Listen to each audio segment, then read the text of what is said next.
सन 1939 में मेरा जन्म देतानी गांव के तहसील शिव में हुआ, जो पाकिस्तान की सीमा से मात्र 15 किलोमीटर दूर है। हमेशा मेरे को उस तहसील में कांग्रेस का कोई सदस्य नहीं बनाता था। उस जमाने के बिरदीचंद जैन पूरे जिले का, उस तहसील का दौरा किया, मेरे को कांग्रेस का सदस्य बनाया और मैं कांग्रेस की सदस्यता के कारण वहां से संघर्ष में पिटता रहा। भारत पाकिस्तान के 1965 का युद्ध हुआ। उस युद्ध के समय भी पहले एक चुनाव हुआ पंचायत का। शिव में 19 पंचायतें थी। शिव में जागीरदारों के खिलाफ कोई सरपंच खड़ा नहीं हुआ। बिरदीचंद जैन ने कहा कि एक जगह खड़ा करो कोई आदमी, तो कम से कम इस आवाम को मालूम है कि वोट पड़ते हैं। मैं चुनाव में पंचायत में खड़ा हुआ, वार्ड पंच बन गया, सरपंच में हार गया और उस बिरदीचंद जैन की वजह से 65 की लड़ाई के वक्त कुछ लोगों ने, असामाजिक ताकतों ने मुझे मारने की कोशिश की और गांव में मारने के लिए हथियार लेके भी आए। लेकिन एक जीवराज सिंह भाटी थानेदार था, जो मेजर शैतान सिंह के काके का बेटा भाई था, वो ग्राम में थानेदार था। वो तत्काल मौके पर पहुंचा। उसने कहा सिचुएशन मैंने सारी मालूम की है, आपको खत्म कर देंगे, आप मेरे थाने में बैठ जाओ। मैं 1 महीना उस थाने में रहा। उस थानेदार ने मेरे को रोटी खिलाई। अगर वो जीवराज सिंह भाटी नहीं होता तो मैं आज संसार में जिंदा नहीं होता। तो मेरे को ये कहते हैं कि ये राजपूत विरोधी है। अगर उस राजपूत ने मेरी जान बचाई है, मैं विरोधी नहीं हूं। हाँ, गंवार आदमी है, इतनी सोच समझ नहीं है जितनी राजेंद्र राठौड़ में है, या जितनी रघु शर्मा में है, घनश्याम जी में है, गुलाब चंद कटारिया में है। उनसे हम समझ से बहुत दूर हैं। हमने ये भी सुना है अंग्रेजों ने इस देश का कानून बनाया जिसका नाम आईपीसी है, और उस आईपीसी में संगीन धारा दफा 302 है। 302 में भी सुप्रीम कोर्ट ने देश में सजाएं उन मुलजिमों को दी है जिसका सबूत बदध्यांति से मुलजिम मारा गया। तो मैंने जुर्म 323 का किया अध्यक्ष महोदय, मुझे सजा 302 में मिली। इसलिए मैं सभी सदन से आगाह करता हूं कि मेरे से कोई गलती है तो आप सभी माफ करो।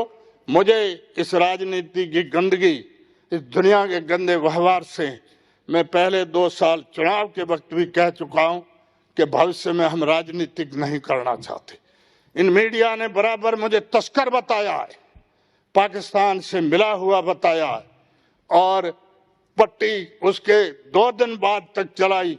एक मैं याचिका आपके यहाँ दाखिल करना चाहता हूं, कृपया इंसाफ करें।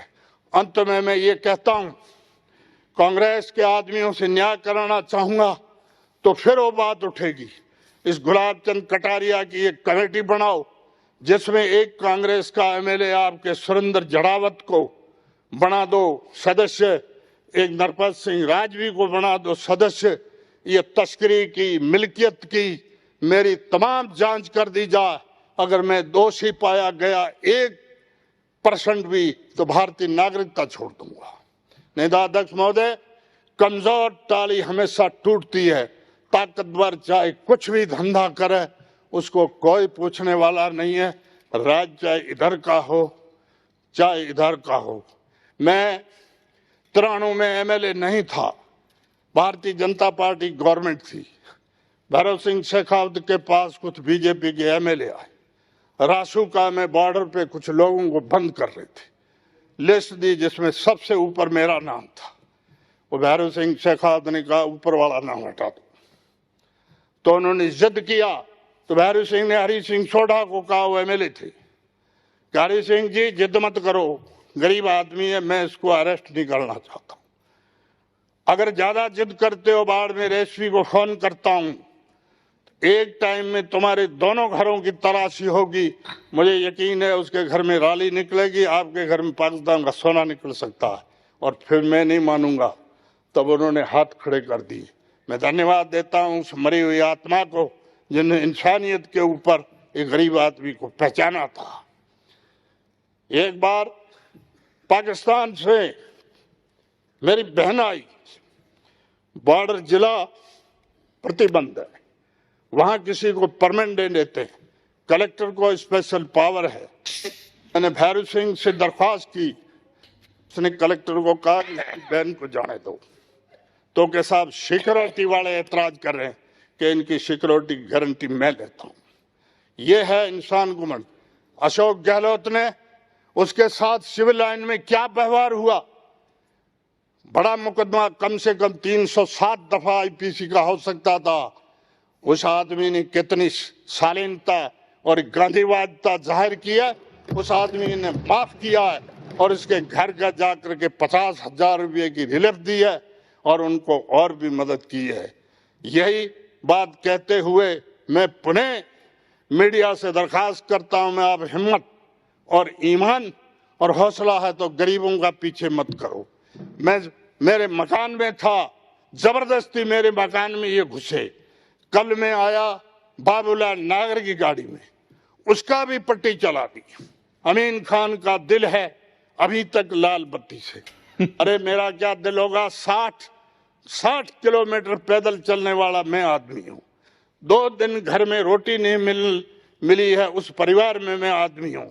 और मैंने मेरे हाथ से, ये किसान के नारे लगाते हैं, इन्होंने अपने हाथ से हल नहीं खड़ा। मैंने मेरी उम्र में 45 साल की उम्र तक हल खड़ा है और उसके बाद में हल छूटा है। आखिर में मैं यही कहता हूं, राष्ट्रपति महामहिम को अगर तकलीफ होती है तो पुनः सदन की मार्फत, आपकी मार्फत क्षमा चाहता हूं। मेरी नियत में ऐसा शब्द उनके प्रति कहने की कतई नियत ही नहीं थी और सभी ने मेरी बात सुनी, इसके लिए बहुत बहुत धन्यवाद। चौधरी। मेरी